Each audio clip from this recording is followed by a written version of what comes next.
সকল প্রিয় ভাই বোনদের অনেক অনেক ধন্যবাদ, দোয়া ও ভালোবাসা। যারা আমার ভিডিও দেখে লাইক কমেন্ট করেন, অন্তর থেকে দোয়া ও ভালোবাসা থাকবে।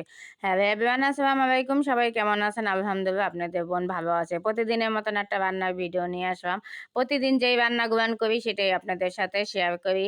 আমি সবসময় বলছি ভিডিও বানানোর শুরু থেকেই আমি প্রতিদিন যেগুলো রান্না করি, যেগুলো খাই সেগুলো আপনাদের সাথে শেয়ার করি। যদি আমার ভিডিওটা ভালো লাগে অবশ্যই লাইক কমেন্ট দিয়ে পাশে থাকবেন, অন্তর থেকে দোয়া থাকবে সবসময়। আজকে ইলিশ মাছ দিয়ে বেগুন দিয়ে রান্না করবো, আর এই ইলিশ মাছ আর বেগুন এটা তো ভালো জমে, আর এটা আমার হাতে রান্নাটা খুবই মজা, একদম সিম্পল ভাবে রান্না করব মশলা ছাড়াই। আর ইলিশ মাছে যত কম মশলা দেবেন তত এই স্বাদ, এটা তো আমরা কম বেশি সবাই জানি। এখানে আমি পেঁয়াজ কাটা দিতে আসি, শর্টকাটে এই যে রান্না করি এটাই দেখেন। আজকে পেঁয়াজ কাটা দিয়ে রান্না করবো, বাটা পেঁয়াজ নাই। আর শুধু হলুদ মরিচ লবণ দেবো, কোনো জিরা টিরা কিছুই দেবো না। আর নামানোর আগে ধনিয়া পাতা দেবো। এইটাই আমাদের গ্রামের স্টাইলে, গ্রামের মা চাচিরা রান্না করে এইভাবে, একদম মশলা ছাড়া। খাইতে যে কি পরিমাণে স্বাদ, মন চায় এটা চারটা মেটটা খাই, আর সেইটা দিয়ে ভাত পেট ভরে খাওয়া যায়। গ্রামের খাবারের কথা সবসময় মনে থাকবে, আর গ্রামের খাবারগুলো কিন্তু আমরা অনেক পছন্দ করি।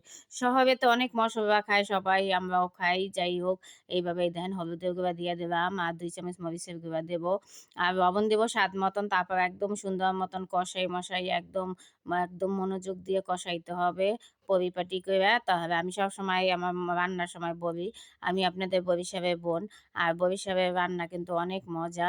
একদম সিম্পলভাবে রান্না করি আমরা, তারপর অনেক মজা। কিন্তু যারা বরিশালের রান্না খাইছে তারাই একবার বলতে সব দেশের রান্না এই মজা, কিন্তু বরিশালের রান্নার মধ্যে একটু ডিফারেন্স আছে।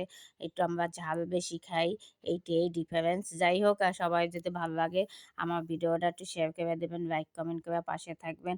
আমার সকল প্রিয় ভাই বোনদের আমার সবসময় অন্তরের অন্তর থেকে দোয়া ও ভালোবাসা থাকে। যারা ভিডিওগুলো দেখে না দেখেই কইরা ভিডিওটা চালু কইরা একটু দেখে জানগা, সেই ভাই বোনদের বলি এই ভিডিওটা একটু পুরা দেখবেন। দেখে দয়া করে একটা লাইক কমেন্ট করবেন। আপনি কেন ভিডিওটা যেহেতু ইয়েই করছেন, তাহলে আমার কেন ক্ষতি করতে আছেন? আপনি পুরা ভিডিওটা দেখবেন। আর পুরা ভিডিও তো যারা কনটেন্ট বানায় তারাই জানবে যে পুরা ভিডিওটা না দেখলে কত সমস্যা। একটু অবশ্যই ভিডিওটা পুরা দেইখা যদি ভালো লাগে একটু শেয়ার করে দেবেন, নাহলে অন্তর থেকে আমার জন্য একটা কমেন্ট কইরা যাইবেন। সবসময় আমি এইটা বলি, কমেন্ট করতেই হবে। একটা লাইক কমেন্ট কইরা একটু শেয়ার কইরা যাইবেন। আপনাদের একটা লাইক শেয়ারে আমি একটু আগাই যাবো। আর আমার সকল প্রিয় ভাই বোনদের সবসময় আমার অন্তরের অন্তর থেকে দোয়া ও ভালোবাসা থাকবে। আমি সবসময় আমার সকল প্রিয় ভাই বোনদের সবসময় বলি, আমি প্রতিটা মানুষের ভিডিওটা দেইখা আমি কিন্তু পুরা ভিডিওটা দেখি, তারপর কমেন্ট কইরা তারপর এই করি। আমি কারো ওই করি না, জানি না আমার ভিডিওগুলো কেন মানুষ স্কিপ করে জায়গা, আমার ভিডিওটা ধাক্কা দিয়ে জায়গা আবার ই করে একটু দেখে একটু সইরা যায়।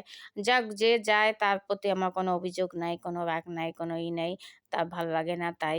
যাই হোক, কিছু কিছু মানুষ আছে মানে সুযোগে বাঙালি, মানে দেখতে চায় না। যাই হোক, অন্য মানুষের ভিডিওগুলো পছন্দ করে। যাক, সেই মানুষগুলো বলি ভালো থাকবেন, সুস্থ থাকবেন। আল্লাহ হাফেজ।